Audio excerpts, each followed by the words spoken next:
جو ادھر سے افغانستان سے دہشت گردی آ رہی تھی غنی حکومت کے دوران میں، جس میں آئیسل بھی تھی، جس میں ٹی ٹی پی بھی تھی، جس میں بی ایل اے بھی تھا، انہوں نے فیصلہ کیا ہم آپ کی پوری طرح مدد کریں گے۔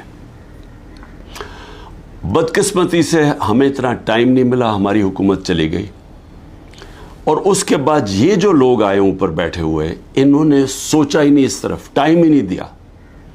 آج اگر بلاول یہ کہہ رہا ہے کہ جی ہم وہاں اندر افغانستان میں دہشت گردوں کے پیچھے جا سکتے ہیں، تو سب سے پہلا تو سوال اس کا ہے کہ یہ کتنی دفعہ افغانستان گیا ہے؟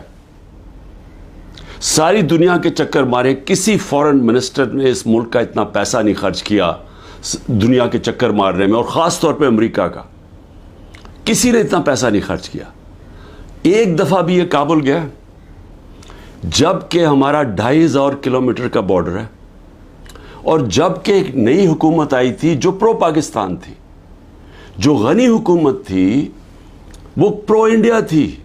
میں نے کانفرنسز کے اندر اس کو دیکھا جس طرح یہ ہاتھ باندھ کے کھڑا ہوتا تھا نریندر مودی کے سامنے، اور میں آخری کانفرنس جو تاشقند میں ہوئی تھی، جدھر ہندوستان بھی تھا اور ریپرزینٹیڈ، اور ادھر افغانستان بھی تھا، حالانکہ میں نے پوری کوشش کی ان سے اچھے تعلقات کرنے کی، میں گیا بھی کابل پریزیڈنٹ غنی سے بات چیت کرنے کے لیے، ان کو احساس دلوانے کے لیے کہ ہم تو جو بھی حکومت ہوگی افغانستان، ہم نے ان سے اچھے تعلقات رکھنے۔ اس کو پاکستان بھی بلایا، اس کے باوجود اس نے سب کے سامنے کھڑے ہو کے کہا کہ پاکستان نے 10,000 اپنے، اس نے ورڈ یوز کیا تھا، اپنے ہم نے لوگ بھیجے ہیں، ملیٹنٹس بھیجے ہیں جو مدد کریں افغانستان کے طالبان کی۔ سب کے سامنے جھوٹ بولا اس نے، تو وہ کھل کے ہمارے اگینسٹ تھا۔ ان کا جو سیکیورٹی ایڈوائزر تھا، وہ ہر روز پاکستان کے خلاف سٹیٹمنٹ دیتا تھا۔ کوئی ادھر سے ہمیں مدد نہیں ملتی تھی جب یہاں کوئی بھی دہشت گردی ہوتی تھی۔ تو یہ جب حکومت چینج ہوئی تو ہمیں تو انہوں نے پوری کوآپریشن کا کہا، اور ہمیں اس وقت چاہیے تھا کہ ہم پورا فائدہ اٹھاتے، اور جو بھی ہمارے مسئلے ہیں افغانستان کے، ہم سارٹ آؤٹ کر لیتے، اور وہ تیار تھے۔ جب سے یہ حکومت آئی ہے ان کو ٹائم ہی نہیں ملا۔ میں پھر سے کہتا ہوں کہ یہ ہر وقت ہر دوسرے دن امریکہ پہنچا ہوتا ہے بلاول، یہ کتنی دفعہ کابل گیا۔ ہمیں چاہیے تھا کہ ہم وہ سارا ایریا جو ہمیں مسئلے بنے ہوئے ہیں دہشت گردی کو، اس کو ختم کرتے، نہ اس کے پاس ٹائم تھا، کیونکہ اور یا پھر اس کے جو ماسٹرز تھے، اس کے آقا تھے، ان سے اجازت نہیں ملی، نہ ہی ان کو اجازت ملی جو ہم نے روس سے سستا تیل بات کر کے آ گئے تھے۔ صدر پوٹن نے ہمیں کہہ دیا تھا، میٹنگ ہو گئی تھی پاکستان کے انرجی منسٹر اور ان کے انرجی منسٹر کی، لیکن ان کے ڈر سے، اپنے آقاؤں کے ڈر سے، نہ یہ روس سے تیل لیا ہم نے، جبکہ تیل کی قیمت $110 پہ پہنچی ہوئی تھی، اور ہندوستان نے 40% کنسیشن کے اوپر روس سے تیل لیا، جبکہ وہ امریکہ کا ایلائی ہے، ان کی اسٹریٹجک پارٹنرشپ کے اندر ہے، اور نہ ہی ان سے، ان کے ڈر سے نہ یہ وہاں گیا۔ اس کا آج یہ نتیجہ کیا ہے؟ نتیجہ یہ ہے کہ ہمارے آج وہ تعلقات ہیں کہ ہم ادھر پہنچ گئے ہیں کہ ہم افغانستان کو اب یہ جو حملہ ہوتا ہے ہم ان کے اوپر ڈال رہے ہیں۔ ہم نے صحیح معنی میں کوشش کی نہیں اس وقت کہ ہم یہ اب جو ٹرانزیشن ہے اس کا فائدہ اٹھاتے ہوئے، ایک وہ حکومت جو ہمارے خلاف نہیں ہے، ہم اس کا فائدہ اٹھاتے ہوئے اپنے یہ مسئلہ حل کر دیتے، اور میں آپ کو یقین دلاتا ہوں کہ یہ مسئلہ حل ہو سکتا تھا۔ اب اس کا فال آؤٹ کیا ہے؟ فال آؤٹ یہ ہے کہ مولانا فضل الرحمان نے سٹیٹمنٹ دی۔ فضل الرحمان کہتا ہے کہ جی ہماری ایجنسیز سوئی ہوئی تھی۔ فضل الرحمان صاحب، جب ہم اتنی دیر سے کہہ رہے ہیں کہ جو 636 پختونخوا کے اندر دہشت گردی کے واقعے ہوئے ہیں، ہم کہتے جا رہے ہیں کہ ایجنسیز کا ٹائم بجائے انٹیلیجنس، اصل میں تو دہشت گردی انٹیلیجنس ایجنسیز لڑتی ہیں، بجائے ادھر ٹائم دے رہے ہیں کہ وہ تو صرف تحریک انصاف کو ختم کرنے کی کوشش میں تھے. جو تحریک انصاف کے گھروں میں رشتہ داروں کو اٹھایا جا رہا ہے, ان کو ٹریک کیا جا رہا ہے, ان کے فون کال ٹریک کیے جا رہے ہیں, جیو فینسنگ کی جا رہی ہے, جس طرح ہم کوئی غیر ملکی, ہم کوئی دشمن ہیں. اور وہ جو کام کرنے والا تھا وہ کام کیا نہیں. اس سے بڑھتی جا رہی ہے ساری دہشت گردی, اور خاص طور پہ پختونخوا کی پولیس کے اوپر, اسپیشلی جو پولیس کے اوپر اب اس وقت ان کا شہادتیں ہو رہی ہیں. اب اس کا کون ذمہ دار ہوگا؟ لیکن اس سے اور بھی آگے چلیں, جو پختونخوا کے لوگوں کے اندر اس وقت غصہ ہے. پی ٹی ایم کیوں بنی تھی؟ پی ٹی ایم یہ بنی تھی کہ جو ساری لڑائی, جو وار آن ٹیرر اصل تو قبائلی علاقے میں وہ اجڑ گیا, لوگوں کے گھر تباہ ہو گئے, زکوٰۃ دینے والے ہو گئے, وہ سارے لوگ نقل مکانی کرنی پڑی, لوگ اپنے گھروں سے نکل گئے. گھر جب واپس گئے, گھروں میں بچا کچھ نہیں تھا. سوات کے لوگوں سے, ملاکنڈ کے لوگوں سے بھی یہی ہوا.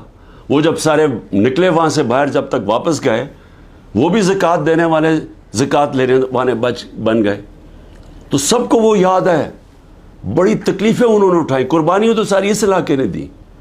سب سے زیادہ جو ایک تو آپریشنز میں طالبان اور ملٹری کے بیچ میں بیچارے وہ پس گئے, اوپر سے ڈرون اٹیکس, 400 ڈرون اٹیکس کر دیے. ڈرون اٹیکس کا بھی جو سارا جو بدلہ لیا جاتا تھا وہ پاکستانی فوجیوں کے ساتھ اور پولیس کے اوپر, دونوں طرف پاکستانیوں کو نقصان ہو رہا تھا. جبکہ حکمران ایک منہ سے آواز نہیں نکلتی تھی, کیونکہ امریکی نہ ناراض ہو جائیں کہ ڈرون اٹیکس کبھی ہوا ہی نہیں ہے دنیا میں کہ جس ملک آپ کا جس کے لیے جنگ لڑنا ہے وہ آپ ہی کے اوپر حملہ کرے. تو مجھے خطرہ یہ ہے کہ اگر ہم نے اس کے اوپر جلدی سے قابو نہ پایا اور اسی طرح دہشت گردی بڑھتی گئی, تو وہاں جو پختونخوا کے لوگوں کے اندر میں غصہ دیکھ رہا ہوں یہ بڑھتا جائے گا. اور یہ میں کوئی ڈرانا نہیں چاہتا کسی کو, لیکن اگر یہی غصہ بڑھتا گیا اور یہ اس طرف چلا گیا جو آگئی جو دہشت گردی ہو رہی ہے اور وہ بڑھتی گئی, تو کیا پاکستان آج کل کے دور میں جب معاشی طور پہ ہم ویسے ہی ہمارا بدترین دور ہے, کیا ہم یہ دہشت گردی کا مقابلہ کر لیں گے؟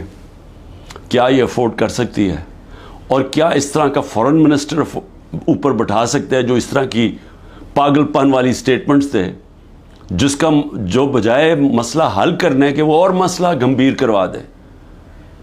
تو مجھے آج اس کے اوپر خاص طور پہ مجھے یہ خوف سا آ رہا ہے کہ ہم یہ چیزیں ہمارے ہاتھ سے نکل جائیں گی, کیونکہ جو اوپر بیٹھے ہوئے حکمران ان کی سوچ ہی کچھ اور ہے, اور سوچ تو ہمارے سامنے آئی گئی ہے.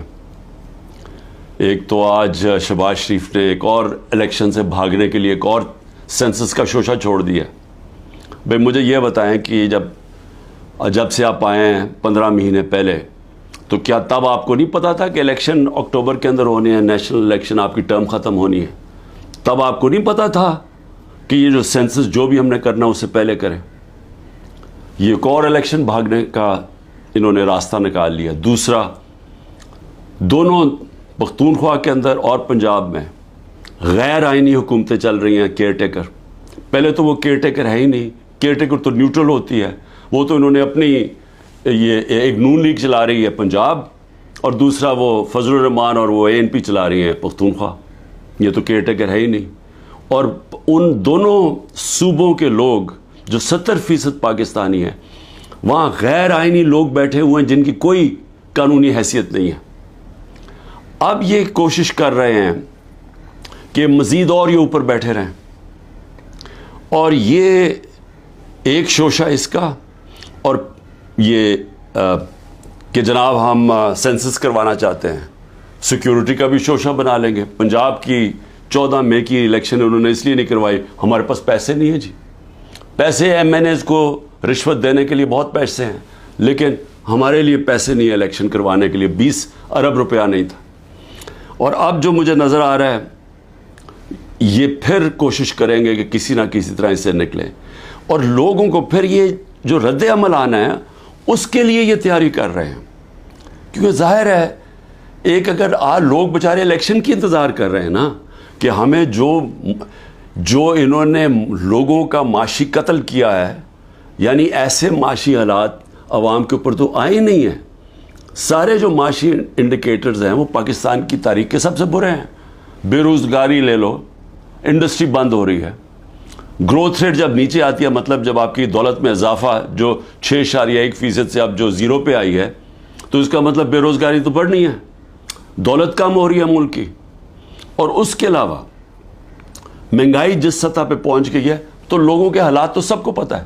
اب لوگ الیکشن کا انتظار کر رہے ہیں. انہوں نے اب کیا کیا ہے؟ اب 2 قانون لے کے آ رہے ہیں. ایک ہے سیکریسی ایکٹ اور دوسرا ہے پریونشن آف ایکسٹریم وائلنس. وہ ایک میں ہی کیا کر رہے ہیں کہ آپ انٹیلیجنس ایجنسیز کو کسی مثلا میرے اوپر ایک فوج کے ادارے میں، انٹیلیجنس کے ادارے میں ایک آدمی میرے اوپر قتل کرنے کی کوشش کرتا ہے، جو مجھے پتہ اس نے کیا.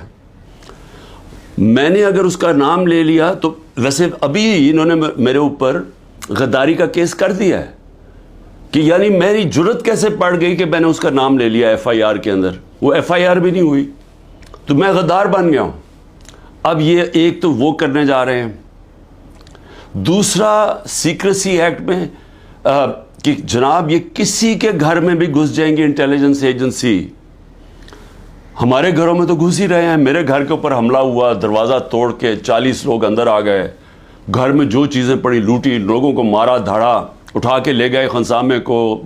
وہ جو مالی تھا، 2-3 ورکرز سب کو اٹھا کے لے گئے. تو وہ تو ہو ہی رہا ہے ہمارے گھروں پہ. اب یہ فیصلہ کیا کسی کے گھر میں بھی یہ جا سکتے ہیں کہ کسی کے گھر میں بھی جائیں گے، کہیں جی ہم سرچ وارنٹ کے بغیر اندر گھسیں گے، کوئی چیز بھی اٹھا لیں گے. میرے گھر جب آئے تھے تو وہ اسلحہ چھوڑ کے چلے گئے کہ جی اسلحہ ملا ہمیں یہاں سے. اور وہ سوشل میڈیا پہ دکھا رہے ہیں کہ لے کے جا رہے ہیں اپنی قمیضوں کے نیچے اسلحہ، اور وہاں اوپر چھوڑ کے چلے گئے. اور اب یہ کچھ بھی کر سکتے ہیں. تو یہ تو کسی کے گھر میں گھس کے توڑ کے چیزیں اچھا لوٹتے ہیں، چیزیں چوری کر کے لے جاتے ہیں. تو اب تو اس کو قانون بنانا چاہتے ہیں کہ کہیں بھی جا سکتے ہیں. تو یہ جو جس طرف اب یہ لے کے جا رہے ہیں ملک کو، تو یہ تو سیدھی کہہ دیں کہ جی آپ ہمارے غلام ہیں، ہم آئے ہیں اوپر آپ کے اوپر بیٹھنے آئے، آپ ہمارے غلام ہیں. ہم ایک آزاد ملک، آزادی تو ویسے ہی ختم کرتے جا رہے ہیں. تو اب تو یہ انگریزوں سے بھی زیادہ بدترین غلامی ہے، کیونکہ انگریزوں کے زمانے میں پھر بھی آپ 24 گھنٹے میں کسی کو عدالت میں پیش کرتے تھے جب اگر آپ نے کسی کو اٹھایا ہے. یہاں تو لوگ غائب ہو جاتے ہیں. عمران ریاض ابھی تک غائب ہے، اس کو کوئی 80 دن ہو گئے ہیں. کسی کو پکڑ سکتے ہیں. ہمارے کئی لوگوں کو اٹھایا ہوا ہے، کوئی وارنٹ نہیں ہوتی. کئی لوگوں کو اندر بند کیا ہوا ہے، ان کے ابھی تک FIR نہیں کی ان کے اوپر. تو یہاں تو کوئی قانون ہی نہیں ہے. تو یہ اب ایک غلامی کی طرف ہمیں لے کے جا رہے ہیں مکمل طور پہ کہ ہم اب ان کے غلام بن جائیں. جو منہ کھولے. اصل میں یہ ایک آزادی کے خلاف اب یہ قانون بنا رہے ہیں کہ آپ قانونی طور پہ ہمیں غلام بنا لیں کہ ہماری کوئی آواز نہ ہو، ہم کہیں نہ جا سکیں. تو میں اس پہ آخر میں صرف اپنی قوم کو یہ آج کہنا چاہتا تھا. دیکھیں، محرم کا مہینہ ہے. محرم میں ہمیں کیا سبق ملتا ہے؟ ہمیں محرم میں ایک ہی سبق ملتا ہے کہ رائے حق کے لیے، ظلم کے خلاف کھڑے ہونے کے لیے اگر ظالم کے سامنے کھڑے ہوتے ہوئے آپ کی جان بھی چلی جائے تو اس کی پرواہ نہیں ہونی چاہیے. آپ کو قربانی دینی چاہیے اپنی آزادی کے لیے، آزادی رائے کے لیے، آپ کو اپنے حقوق کے لیے، انصاف کے لیے. کیونکہ جب تک ایک قوم آزاد نہیں ہوتی، دنیا کی تاریخ میں اس کا کوئی مقام نہیں ہوتا. وہ میں بار بار آپ کو مولانا رومی کا وہ جو ان کی ایک کہات ہے کہ جب اللہ نے آپ کو پر دیے تو کیوں چونٹیوں کی طرح زمین پہ رینگ رہے ہو. غلام زمین پہ رینگتے ہیں، ان کی کوئی حیثیت نہیں ہوتی.